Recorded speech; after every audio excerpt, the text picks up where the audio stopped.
welcome back. We're going to have our final session here for today. We've got a wonderful guest speaker here who actually is a former colleague of mine. So Emily Lorine joins us and is going to chat with us today about assessing our job search and how to diagnose and adjust your strategy. So she comes with 6 years of experience as a career coach and also experience as an instructor and learning designer in ed tech and higher education sectors. So she's very good at coaching people with skill building and kind of how to position themselves within the job search. So definitely pop your questions into the Q&A. We'll hold them till the end, but definitely keep them coming. Always like to see comments in the chat, so keep those coming. But I'm going to turn over the mic here and let Emily take it away so we can learn how to diagnose our job search strategy. All right. Thanks, Abby, for the introduction. I really like the name Diagnose Your Job Search, by the way. If I ever facilitate this in a future session, I feel like I would want to incorporate some doctor type of objects and images and stuff like that. You're giving me some good ideas. But yeah, thank you all for joining me for today's session. As Abby mentioned, this is primarily going to be more of a strategy session where I'll be sharing with you all some best practices that I have learned as a career coach in coaching others on how to conduct a successful job search. As well as knowledge that I have gathered from collaborating with tech recruiters and hiring managers when we hosted Ask Me Anything events. So let me go ahead and share my screen and we can get started. Let's see.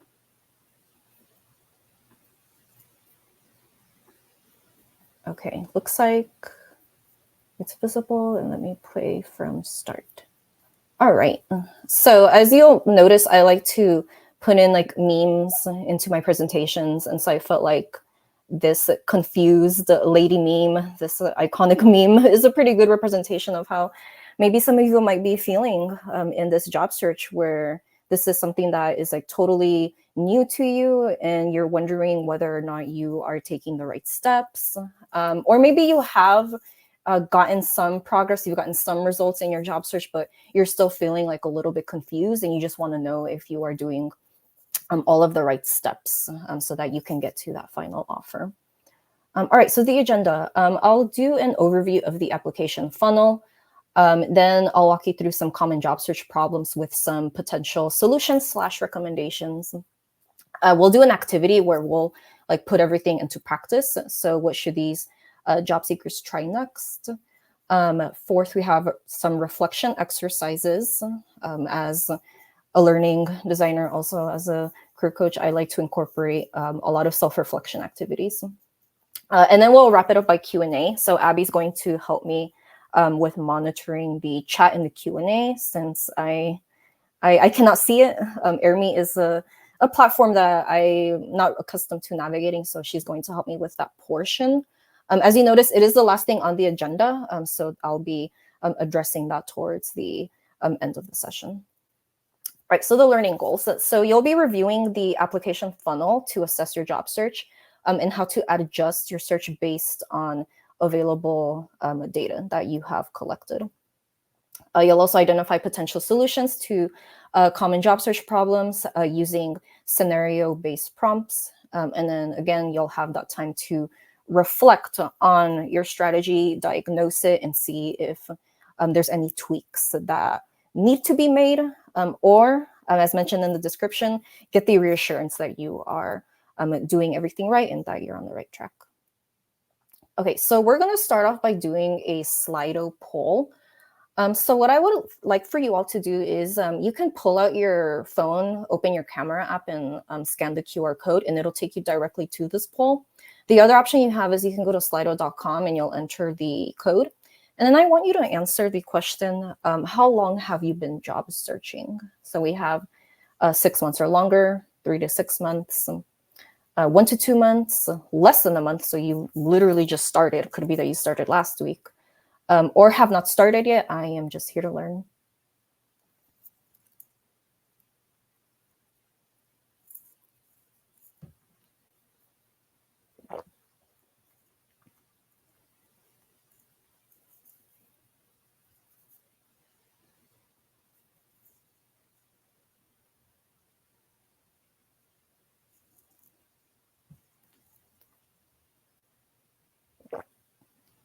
Right, I'm going to give it a few more seconds. I see we have 9 people who have responded to the poll. I'm not sure if we have any more attendees, but it looks like 6 months or longer is the most voted at 56%. So not uncommon, especially nowadays with the tech market. The job market being so challenging. Well, especially the tech job market being really challenging. It's not rare to see a job search be longer than 6 months.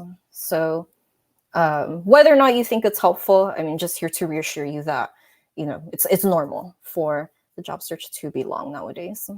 You're not the only one. Okay, so the next question, and thank you for answering that poll. I have another question for you all. So I'm curious to know where in the interview process are you currently in, or have you been landing? So I have been on a couple of first round interviews only. I have gotten to a few final round interviews, but no offers yet. I'm so close. I have not been able to secure any interviews help, or I have been on the first few second/third round interviews.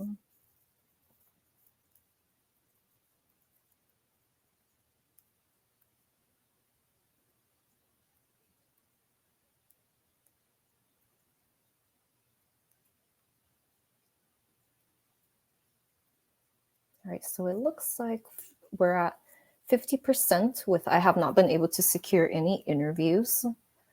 Okay, we got more responses rolling in. Okay, so it looks like we are tied with I've been on a couple of first round interviews only, but then I have not been able to secure any interviews yet. Okay, so that one, we got it tied. Oh, we got another response coming in. So I've been on a few first/second/third round interviews. Okay, great. So we are at a tie. Looks like everybody has been in different places or processes with the interview. All right. So the challenge, when you are applying for a job, there's numerous moving pieces that are being considered. And so when everything is radio silence, or if you have gotten some interviews as seen in the last poll, but you're not moving through, how do you know what's working and what needs to change? So again, the focus is going to be first to dive deep into the funnel. So you'll see me call it job search funnel, application funnel, interview funnel. I'm using the term interchangeably. So we're going to look into this funnel so that you can begin to connect the dots with any data that you have available as to what adjustments will be most helpful in your unique job search. And so I'm highlighting unique because, as you've probably heard of other career coaches, other L&D professionals who are experts at navigating the job search say, even recruiters and hiring managers, is that everybody's job search is going to look different, right? One strategy may work for you, while that same strategy might not work for that other person, and vice versa. And there's also, I want to echo this by something that Mick, who was one of the first presenters of this conference, said, there is no secret code or perfect formula to hack the job search. This conference has pretty much given you the tools and the knowledge that you need so that you can be successful. Again, what I'm going to be walking you through is those strategies that I have utilized when I have worked with my job seekers who were making a career change, but also gathering that knowledge that I have learned from having these conversations with tech recruiters on how to conduct the best job search possible. All right, so here is the application funnel. So you'll see that we'll start off with tailoring your resume and applying, your resume meeting the requirements, onto the recruiter front screen, hiring manager interview, then lastly, all the way to the team interview, final interview, to job offer. So common problem number one is not enough applications. So generally speaking, if that step is like too small, so like, I don't know, let's say you're only applying to like one job a week, it's going to be really difficult for you to identify whether or not you are able to move into the rest of the funnel successfully. So whenever you're able to increase the volume of applications, that can help you with identifying your conversion rate. So meaning that out of X number of jobs you apply to, you're getting 1% of phone screens, or if you're applying to Y amount of applications, you're getting 5%, 20%, 40%, etc. And from there, you can gather that number to determine if you need to adjust the number of jobs you apply to, especially if the conversion rate is really low. All right, so let me move on to some potential solutions that I want to discuss with you all. So first is apply more, apply every day. I would not recommend doing the spray and pray method of like applying to 300 or 500 jobs. That is really wild. And number two, in my experience with coaching job seekers, I find that that is a ticket to like burnout city, because either they don't hear back, or they get those automatic rejections and they start to feel really defeated and deflated in their job search. So just for your own like self-care and to like protect your energy, like try to avoid that strategy. In fact, this is something that Abby and I were chatting about before we hopped onto my presentation. She's been chatting with me about like her job experience, and she was actually doing the spray and pray method in the beginning of her search, and she found that it was just like not conducive to her at all because she just was not hearing back. And so she stopped doing that strategy, which is great, right? Because you want to be able to stop doing whatever is like not giving you the results, right? Or that's like not helping you boost your confidence. Now, in terms of like the numbers to apply, I would recommend doing like one a day, Monday through Friday. So that's like what, 5 applications every day. Maybe you can even bump it to 2 every day. So 2 times 5, that'll end up being 10 applications. If you want to do more than that, you definitely can, but try to throw in like some applications so that you can see what that conversion rate is going to be. Other tips, right? So select posted in the last 24 hours to be an applicant, early applicant. And the reason why is because in my experience with talking to recruiters, they move very quickly, right? Things are very fast-paced, especially when it comes to hiring. So if you can be an early applicant, that can ensure that you'll be at the top of the pile and that your application, at the very least, can be seen. Look into org/companies near your location. So if you are noticing a trend or a pattern with the types of companies you're applying to, so if these are like big name tech companies or really like large, well-known organizations, that can be a challenge because one, as you've seen in the news, those are the types of organizations that are doing a lot of layoffs lately. And 2, they're also like highly competitive companies, especially if it is remote. Remote is a very popular option. And so the more popular it is, the more competitive. And so if you haven't tried this strategy yet, try to research any companies like in your geographic area, ones that you could, potentially commute to. You might be able to get more results that way. You've probably heard this one a lot, right? So did you apply to 60% or more of the qualifications? Try not to aim for 100% because that job description is a wish list. Like this is something that recruiters and hiring managers have shared whenever I've hosted these Ask Me Anything talks when I worked at General Assembly. A lot of them were like, look, like just as much as you have your list of things that you're looking for in your next job, we also have a list, but a lot of it is a wish list. So there are some things where we are okay with being flexible on, whereas there are some other things that are a must-have, and we're not going to negotiate on them. But we know that we're not going to find a candidate that's going to be a perfect fit. We always want to hire candidates where at least like, let's say 20% of that job, they're going to be challenged. So for those reasons, don't feel like you have to meet every single qualification.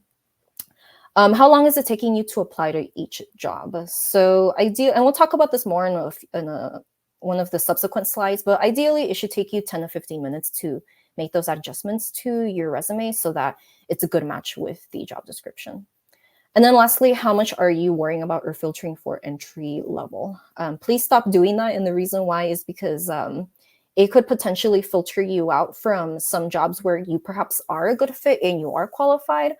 But like, say, for example, if you're using LinkedIn's their job search function, it might not show up, right? Because you had it filtered as entry level. It might be listed as something that is, I don't know, like mid-level, right? So I know it can be challenging, right? Because especially as a career changer, you're probably saying to yourself, oh, I can only target these entry-level roles. It's not necessarily true. It's entirely possible that you could be a good fit for those roles that are listed as like more mid-level, right? Because you have the transferable skills to back it up. All right, so common problem number 2. So applications not getting seen. So let's say that you did all of the best practices and the potential solutions, but you're still not hearing back on your application. I do want to outline some potential solutions. Now, I do want to say that this is the hardest, right? Because again, there's so many moving pieces that are going on behind the scenes. But again, here are some best practices that I want to share with you all. So first is, like I mentioned before, tailoring that resume for approximately like 10 to 15 minutes. I don't recommend, and you've probably heard the other speakers in this conference mention that you really should not be redoing your whole resume. Well, ideally, what you want to have is like think of it as a base or a foundation for each of the type of role that you're targeting. So let's say that you have one that a resume that is the foundation for an instructional designer position, and you have one that is more geared towards like e-learning development. You might even have a third that's more focused on being a trainer.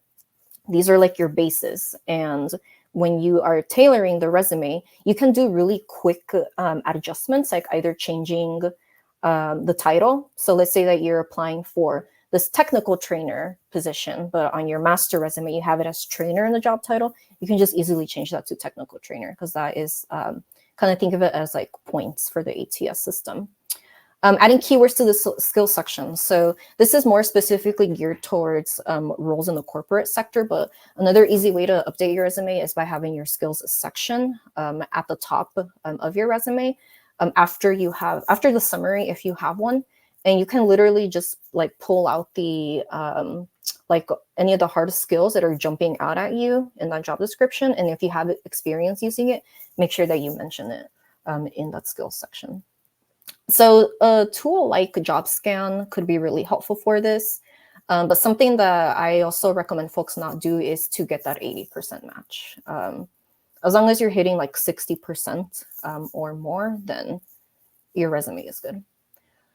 Next, you've probably also heard our other speakers mention this as a recommendation, but on LinkedIn, see if you can find the hiring manager, recruiter, or the person in the job title that you're targeting, especially if it's somebody who you could potentially be working with in that same team or in that same department, to flag your application. Be happy to share some like templates with you all, like if that's something that could be helpful. You can even use something like ChatGPT and like ask it to write you a message introducing yourself and like why you're qualified for the role and interested in it, and that you applied. I think that's the most important part of that message. Mention that you applied, because you don't want to not say that, right? Because then it's just going to seem like, to them, it's going to be like, this person is sending me a random message. And you want to make it known that you applied, and these are the reasons why you're qualified and excited for the role. The reason why you're doing this is because you want to, like I said, you want to flag your application. You want to get yourself visible. Another like common feedback that I would hear from recruiters and hiring managers in our Ask Me Anything events was that a lot of people didn't really do this. They just applied and they moved on to the next application. And because these recruiters and hiring managers are receiving hundreds of applications, it's really difficult for them to have to sift through every single applicant. And so if you're able to do that step, think of it as like you helping them, right? You're saving their time so that you can show them like why you are a qualified applicant. And then lastly, prioritize networking in your search. So this is also another thing that I was chatting about with Abby and Anna, who's one of our participants in this presentation and in this conference today. They were talking about how with their experience so far in their job search, really securing that referral has been really helpful for them in being able to land interviews. And so some of the ways that you can prioritize networking is by reaching out to your warm contacts, right? People who you already know, like friends, family members, former coworkers you still keep in touch with, any alumni resource groups at your alma mater.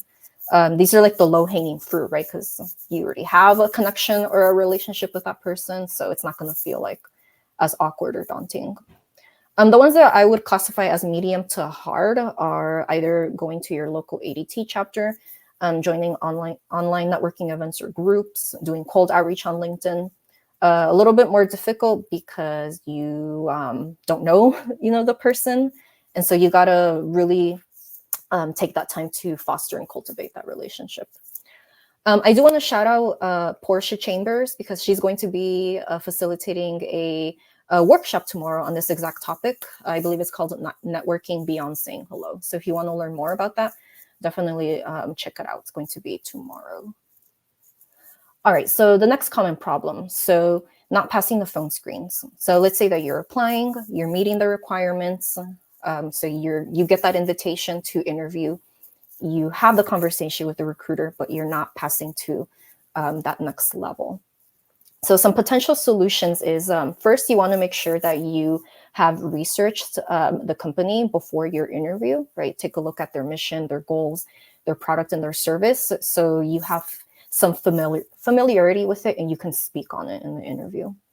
Also practice answers to commonly asked questions. So for the folks in the room who have had a recruiter phone screen, that first level interview, you've been asked these questions in your interview, such as, tell me about yourself.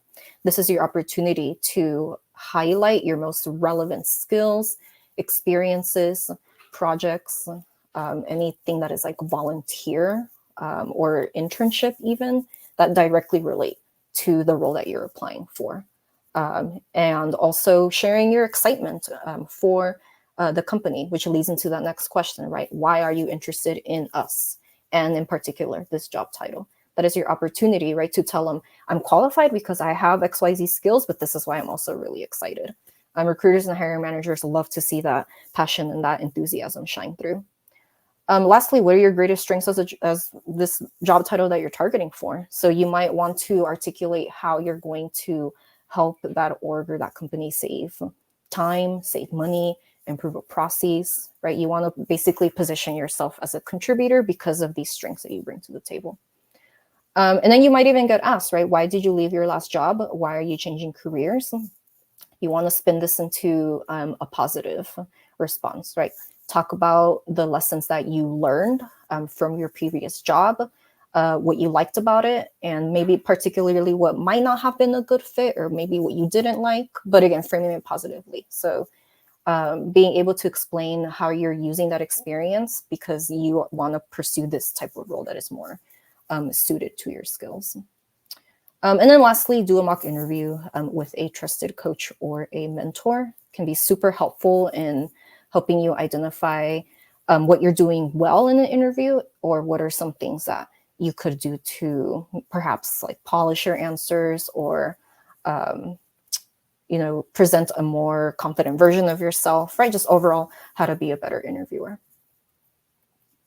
All right, so common problem number 5. So let's say that you're getting through that top of the funnel, you've applied, you meet the requirements, you get that recruiter phone screen, and it goes really well, right? So you move on to that hiring manager interview, might be combined with the team interview. Sometimes they might even be separate interviews.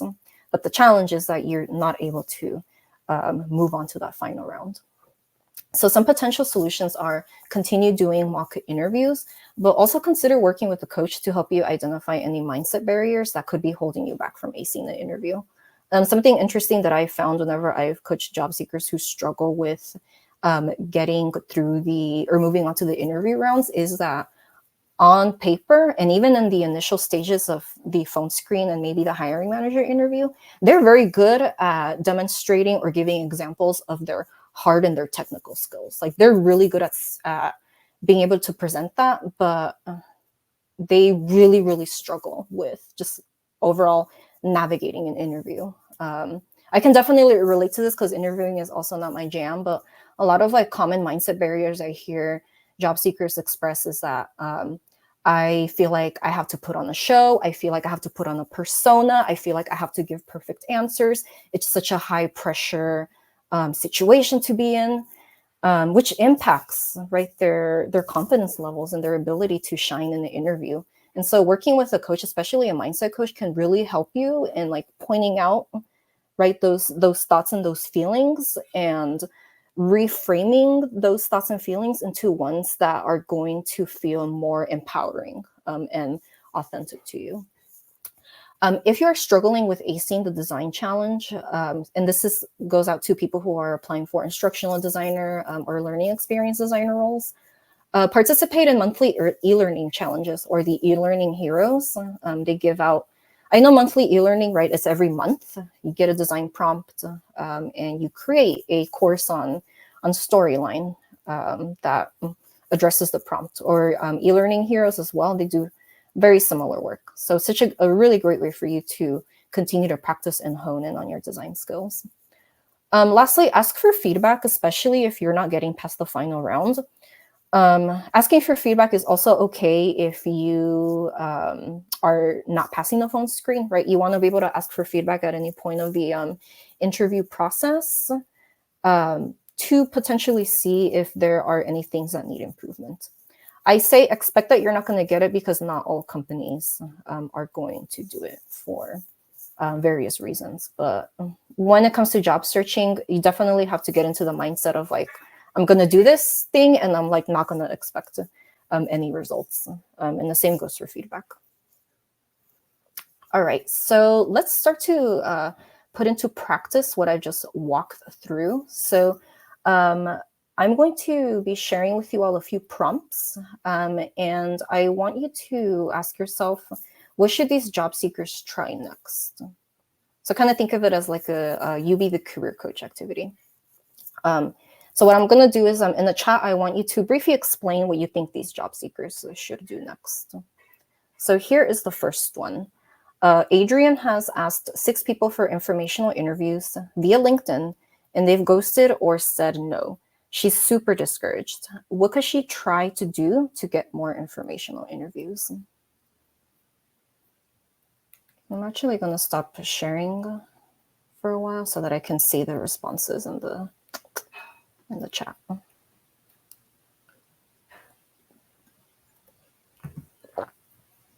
Here, let me pull up the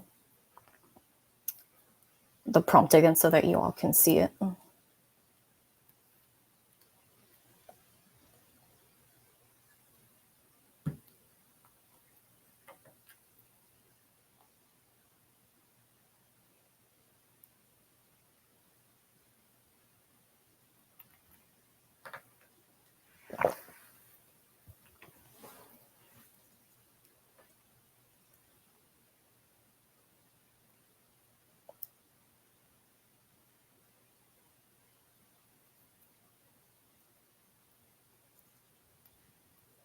All right, I'm not able to see the chat.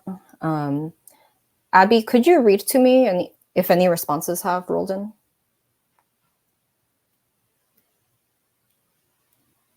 Surely can. Give me just a second. My buttons are not working for me. Okay, so let me scroll back here because we've gotten a lot of responses.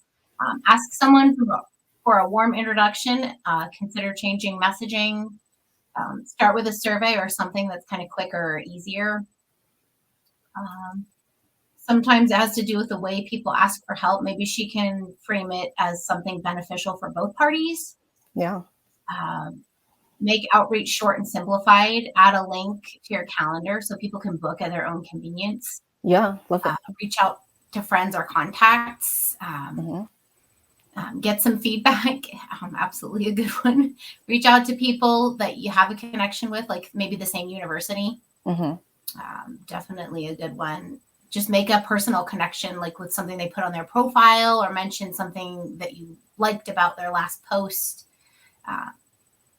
Another good one, Brenda says, step away, regroup, modify, try again, or ask for a specific action. I love it. Yeah. So a lot of what y'all shared is what I had mentioned in that one slide, right, on how to get more traction on your applications. But I do like some other ones that you all added, like making your message mutually beneficial, right? Or even the survey idea. I'd be really interested in hearing a little bit more about that. All right, cool. Thanks, everybody. All right, so here's going to be the next prompt. Jesselyn has been job seeking for 60 days. She's applied for 40 jobs and has received 5 rejections and no responses for 35 applications. what questions would you ask? What would you suggest? So I'll give about like a minute or two for you all to throw in your responses in the chat.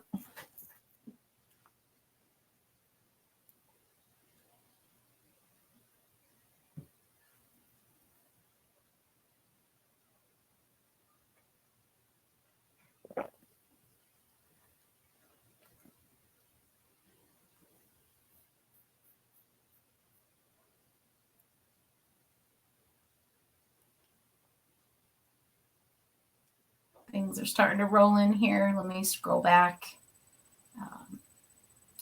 So questions about, is she tailoring her resume with an ATS check? Try to get a referral.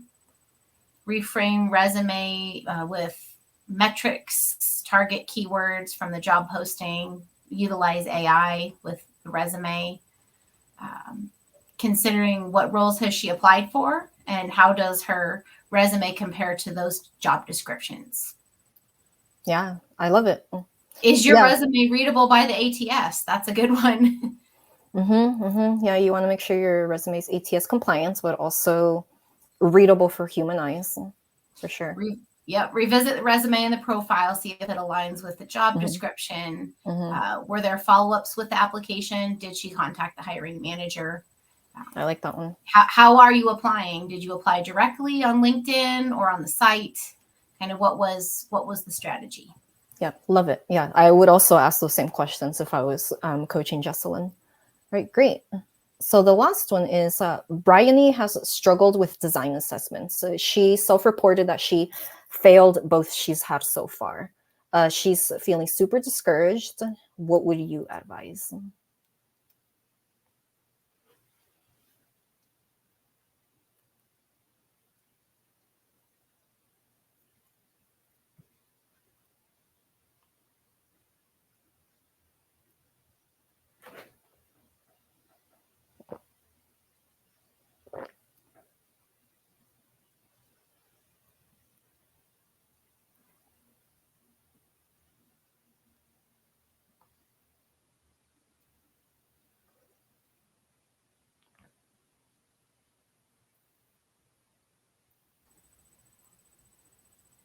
We've got some responses kind of rolling in here. Consider taking a LinkedIn course or ATD course, of course, if you can afford it, to kind of get confidence and kind of expand your skill set. Go to YouTube, reach out to others that have the job she wants and start asking for feedback. Getting a mentor. Just keep applying 2 to 4 a day. Make sure your resume can hold up to the ATS. Brush up with your skills, share designs, and get feedback from people that are already in the field. There's another good one. Do a passion project or make something that feels successful. And then, or the community challenges, like the ones that you were mentioning. Consider a mind reset and reach out for feedback. Yeah, I love it. I think that was also mentioned. That was one of the answers mentioned in one of the previous prompts.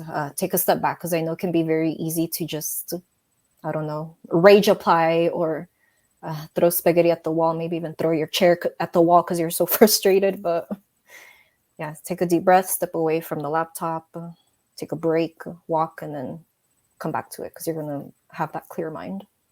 Yeah, and just keep pushing through. I also like how some folks mentioned keep applying, right? Because the fact that you've gotten to the design assessment, that's a sign, right? That's a good sign that you have the skills and the qualifications to do the job. It's just this one thing that you need to improve upon.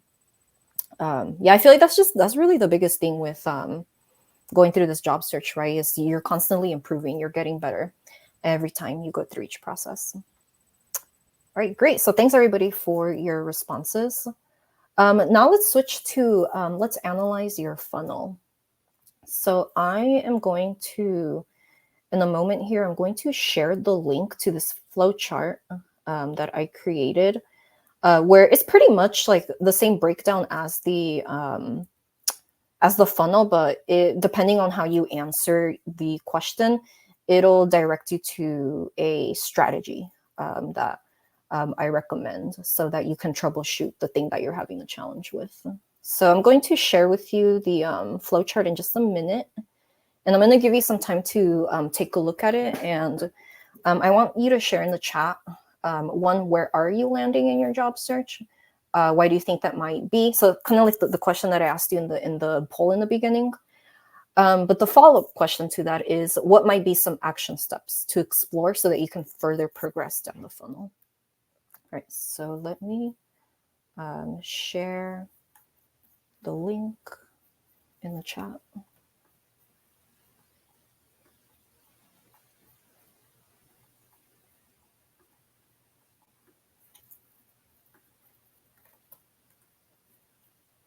Okay, cool. If you can thumbs up the comment, that way I know that you can see the flowchart. That'll be helpful. Or I can even open it myself and it'll tell me who's on it or not. Okay, perfect. Right, let me throw up the questions over here so that y'all can see them.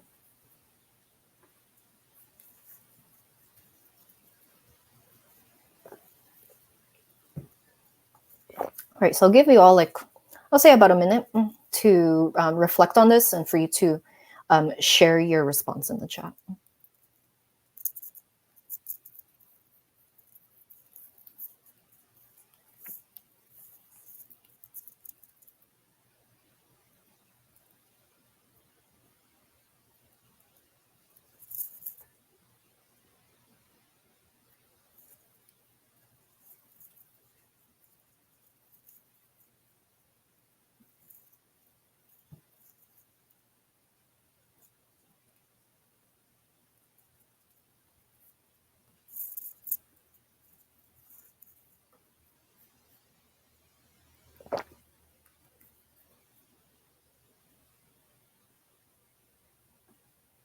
All right, let me take a look at some of these responses.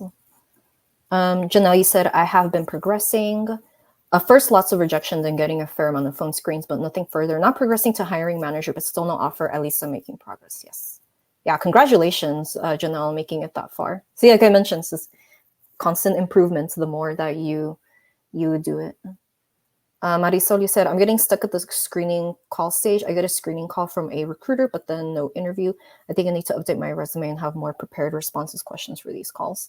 So yeah, this is like a common response I hear from job seekers is that I got the job. I mean, I got the phone screen, but I didn't move forward. That means that I have to update my resume. The way I see it is that you got the phone screen with the resume that you used to apply. So it might not be that your resume needs updating necessarily, but more so focus on practicing those interview questions / responses. Dawn, you said, I don't follow up on the application because I don't know who to contact. I've never been contacted by a recruiter on LinkedIn or anywhere. Okay, if we have time at the end of the session, I'd love to walk you through how you can do that. Let's see. Araba, you said, I'm at the beginning of my search, but this time around, I'm feeling very picky about where I want to work, who I want to work with. I feel anxiety about finding a better cultural fit. So I know it's really tough, especially with this job search, to feel like you cannot afford being picky. I feel like the never search alone method could be really helpful for you, Araba. I can share the link towards the end of the session. But essentially what you're doing as part of that strategy is you're creating your list of what you need in your job to be successful and your non-negotiables, right? So what you cannot have in your next job or your organization. Definitely want to honor that part of the job search so that you can be successful wherever you end up next. Antoinette, you said my resume needs to be more specific to the specific area that I want to work in. Okay, I'm working on this now. Great. Abby said, I started applying places where the job poster is listed and places that have transparency in what the process looks like. It says about the company. Yeah, so this is a really great example here of you're honoring yourself and your values throughout this job search. I like that, Abby, you're paying attention to their company and how they present themselves. All right, cool. Great. So let me share this again, and we'll do another reflection activity. And I feel like some of y'all have already mentioned this in the responses here, but feel free to elaborate on your response, or if you did not get a chance to respond to the previous question. What I want to ask you all is, based on your hypothesis, what do you want to start, stop, and continue with your job search? So what's working, what's not working? You don't have to answer all of these questions. These are just some questions to get you ideas, but what strategies do you know are working? What strategy or strategies can you improve on or incorporate? How will you troubleshoot to see what strategy, material, or tactic could be updated? And then lastly, how will you define success? So success could either be increase in LinkedIn views, changing portfolio view behavior, getting more callbacks on your application. So again, I'll give about a minute for this, and then I'll take a look at your responses.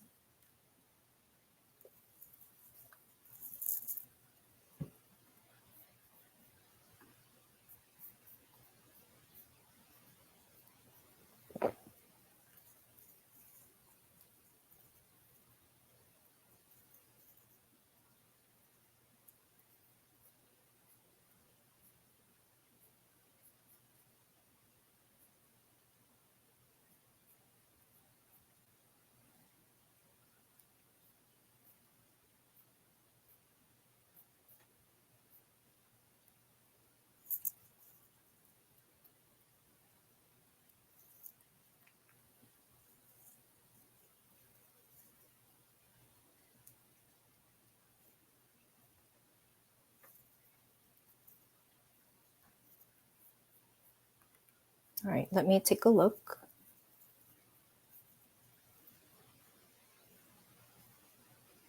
I think Robbie said, I want to get faster at applying. It takes me 1 to 2 hours per application because I feel like I have so much anxiety over every single word. Yeah, so I feel like this is one of these things where, like, the more you practice it, the better you're going to get at it. I actually myself used to be that way when I was like back when I was working in higher ed and I wanted to pivot out of it. When I was applying to roles, it would also take me that long to apply. But over time, it would take me 30 minutes, then 15 minutes. So one, continue practicing, but second, I'm not sure if you're using a tool like JobScan, but like don't get hung up on having to incorporate every single word. If you're going to use a tool like that, pay attention to the particularly the hard skills, because those are the ones that are going to be really important for you to have in your resume. The rest of the skills, especially those that maybe are like soft skills, or sometimes these things even highlight a word that it's like, why is it even being highlighted? Like, I don't know, culture, for example. Sometimes these resume scanning words are going to pick up on words that just doesn't make sense. So you got to use your own judgment to decide, is it really that important for me to include that word, especially if it's only repeated once? Probably not. Abby said, so my strategy is I only apply where salary is listed. Despite living in a state that requires it, there's still plenty of postings without it. It's good. Dawn, you mentioned connecting with people on LinkedIn is always helpful, and I'm good at it, but I need to follow the application trail in order to see what isn't working in order to hone my strategy. Okay, and revisit my portfolio, not just my resume and my LinkedIn. Great. Janelle, you said, I center my successes on things I can control. Yeah, callbacks are out of my control, but presenting my best self is within my control. Awesome. I love it. See, Marcel, you said, I want to start being more picky, find companies I like, and networking within. Love it. I'm going to stop the spray and pray. Yes, please, to just protect your own mental health and sanity. I want to continue networking and building community. I want to improve on the social media contact portion. I rarely do that. Okay, great. Yeah, more networking. Finding a community, right? So that ties into networking. June, you said, I took a pause from applying to reset and figure out what needed to change. All the info you shared has been so valuable. I've got a few things to update. Right, great. Thanks for the feedback, June. All right, so let me go back to screen, or I'm already screen sharing. Let me just pull up the deck here. All right, so we're gonna start like winding down towards the end of this session. I want to close it with some small wins because I know that with this topic, while it's good to self-reflect on what you're doing right, what needs adjustment, sometimes we can get too hung up on focusing on strategy, right? We tend to hyper-focus on like what we need to improve or that we can get the results that we want. But I want you all to take this time to give yourself kudos and acknowledge your wins. So in the chat, I want you to share what are at least 3 small wins from the last couple of weeks. When you're job searching, but even just in life in general, there are no wins that are too small. So some examples could be any networking wins, right? Did you reach out to 2 people on LinkedIn for an informational interview? Did you sign up for an upcoming conference? I mean, the fact that you're here, right, at the TLDC conference, like that's a win. Do you have any skill building wins? Did you complete any recent design challenges? Did you finally add that sample project to your portfolio? Are you at the final stages of finishing your portfolio? Did you apply to like 3 jobs, 5 jobs, even 10 jobs? Did you ask for a referral? Maybe you revised your resume and you're feeling better about it. Or maybe you revised your LinkedIn profile to update your most recent volunteer work. Or hey, maybe even you posted on LinkedIn because that's not something that you do regularly. I want to hear what those small wins are.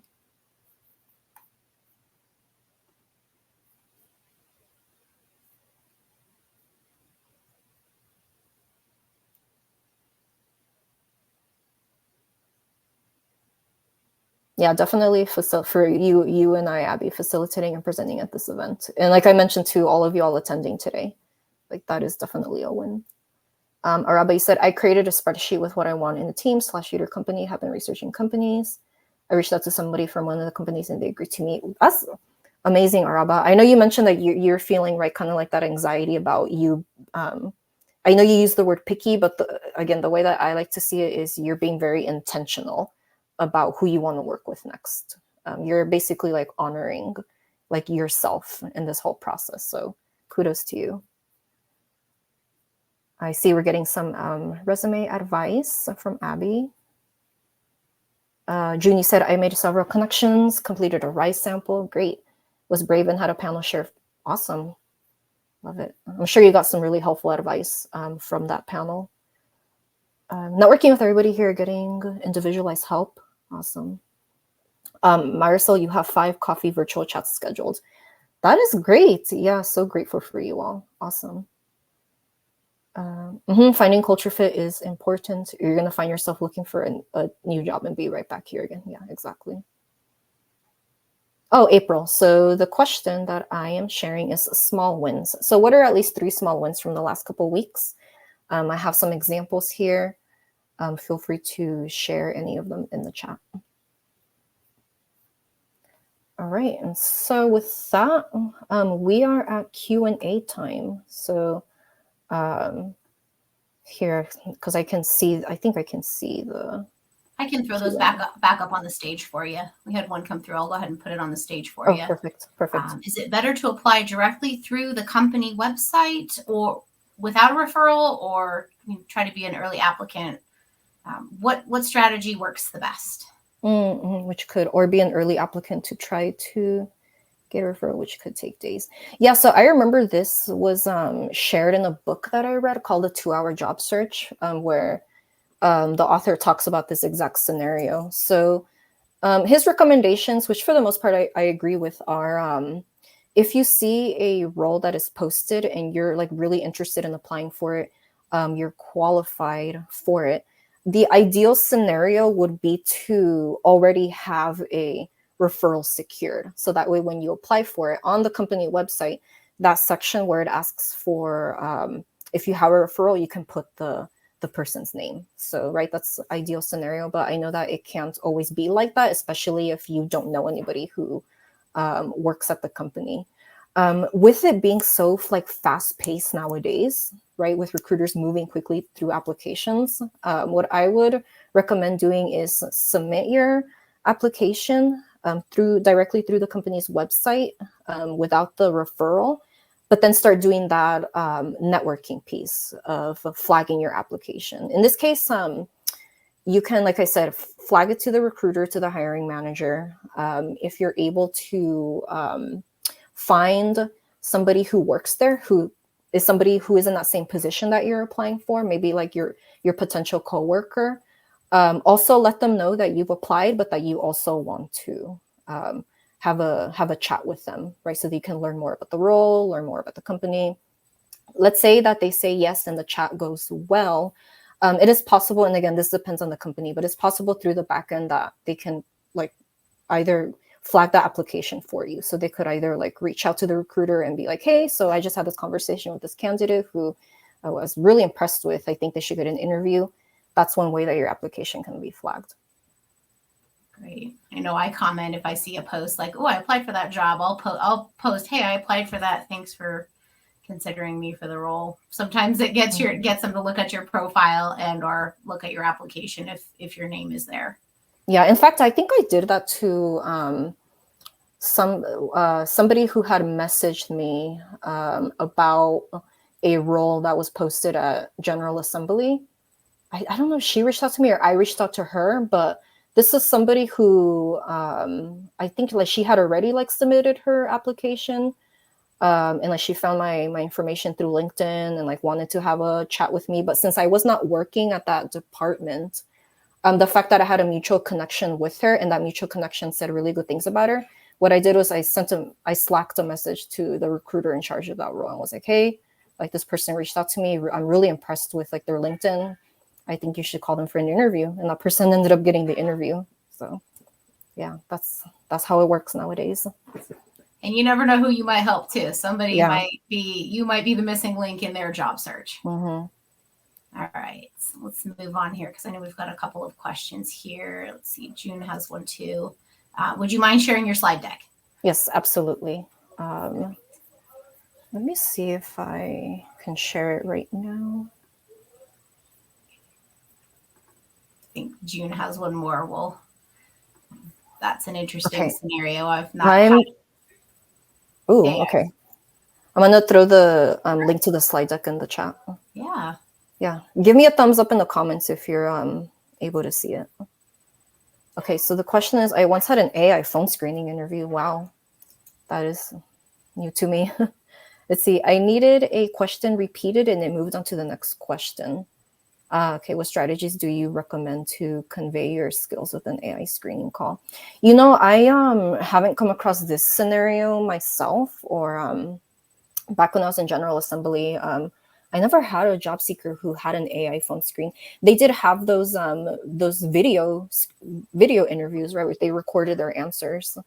I feel like the strategies for the most part is not going to be any different than if you were having an in-person interview. The only challenging thing is like if they don't allow repeated questions, then that could definitely make it difficult for you to answer the question well. But yeah, for the most part, I would say treat it as if you were talking to a human, even though you're not.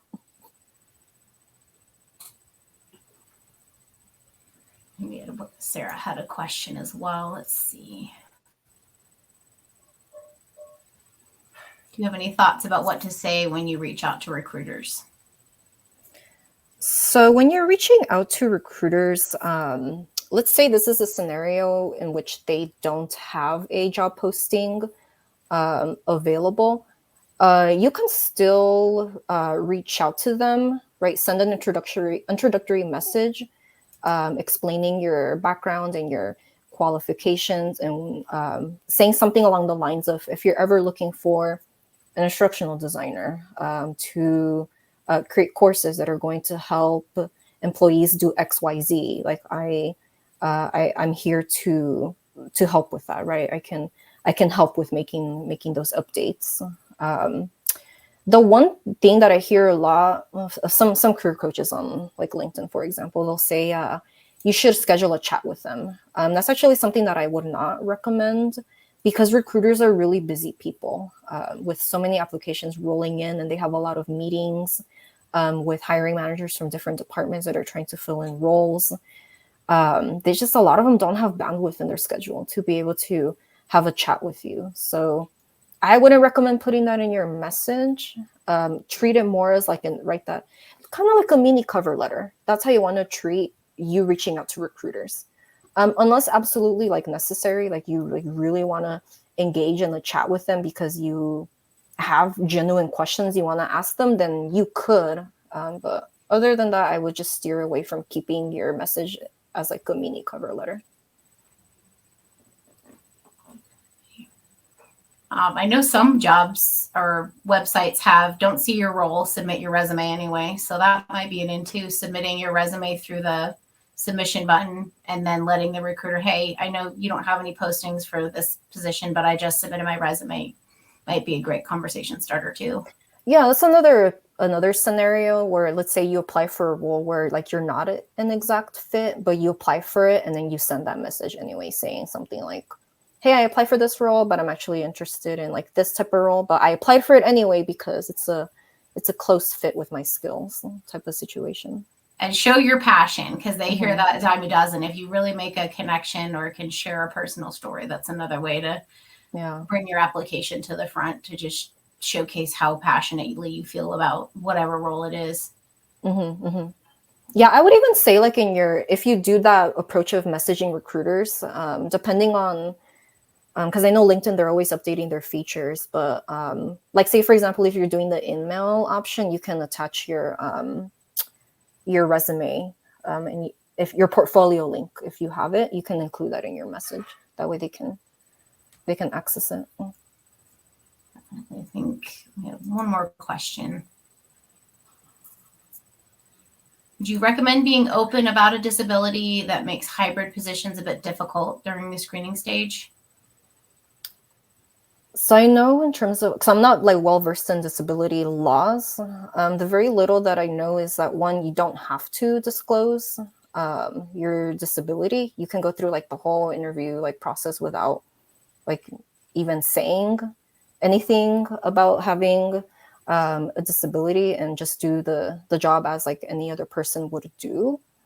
What I would recommend doing is like go through the interview stages like as you typically would, and if you were to get to the offer stage and you're going through the negotiations, then that's when you can disclose that you have the disability, but assure them that that's not going to affect your ability to be successful on the job. And then you want to make those requirements or those requests that you're asking for to see if they can meet you. I'm just going to circle back to our chat here in case somebody else asked a question. No, it doesn't look like it, because I know we're about at time. So definitely, Emily, do you have your LinkedIn that people can connect with you if they want to continue the chat? Yes, tap into some more great strategies. Yes, absolutely. And thank you, Abby, for sharing links to some of the resources that I mentioned in here. Big on the resources. I feel like we all just need that information to be able to do what we need to do. Yeah. So here is my LinkedIn URL. Please do not hesitate to contact me. You have the link to my slide deck, but if there's any other questions that you have, or there's like a resource that you're looking for, I'd be happy to share it with you. Just again, feel free to connect with me and I'd be happy to continue the conversation. Emily, this is so fantastic. I think I feel renewed. I don't know how many others of you kind of feel renewed, like, okay, I've got some strategies in my pocket now. I can kind of figure out where the bottleneck is. Ready to dive in again and show some TLC to the parts that need to be shown some love, and we'll just continue with our applications and interviewing. Yeah, exactly. For the folks in this workshop, if everything that I outlined you're already doing, I hope that you got that reassurance that you're doing everything right. Just continue at it, and then like Abby has mentioned throughout this conference, continue practicing that time for yourself, that self-care, because that's really going to help you bring the best version of yourself once you do start getting those results. Don't doubt your abilities. There's just a lot of people and not enough jobs, and you will find your job. It just may take longer than you want it to. So keep believing in yourself. Exactly. We definitely appreciate you taking the time to chat with us today, Emily, and share all this amazing knowledge. It's fantastic. I'm so glad that you were able to join us today.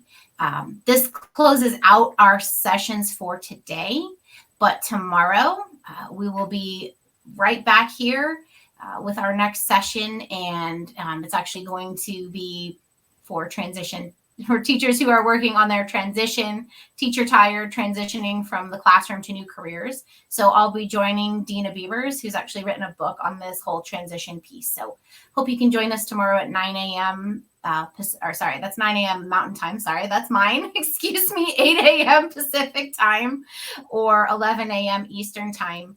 And we'll be diving into that content, but feel free to reach out if there's anything else we can help you with or network. I'm happy to have a conversation as well. But we'll wrap for today. Go dive into your knowledge, and Can I share one more? Tomorrow. Can I share a few more things? Sure. I believe tomorrow, Fernando, so he's one of my former colleagues at General Assembly, is doing a presentation on AI in education, I believe. Yep, he is. Portia is up tomorrow, and Fernando. Yes, Portia is also doing a networking workshop. So if you want to learn more about some of the networking strategies I mentioned, right, like reaching out to recruiters, hiring managers, potential coworkers, definitely check out her workshop. Yeah. I highly recommend. I wouldn't miss any sessions tomorrow. It's going to be jam-packed. I am personally very biased. I used to work with a lot of the presenters that have come here, but they have such wonderful knowledge to share. And I just appreciate them taking the time to join us and dropping the knowledge on everybody else. So join us, and we'll continue to dive into that content tomorrow. But we'll wrap for today, and I hope everybody has a good evening, and we'll see you back here tomorrow at 8 a.m. Pacific Time. All right, awesome. Thanks again, Abby, and thanks again, everybody. Bye. Have a good evening.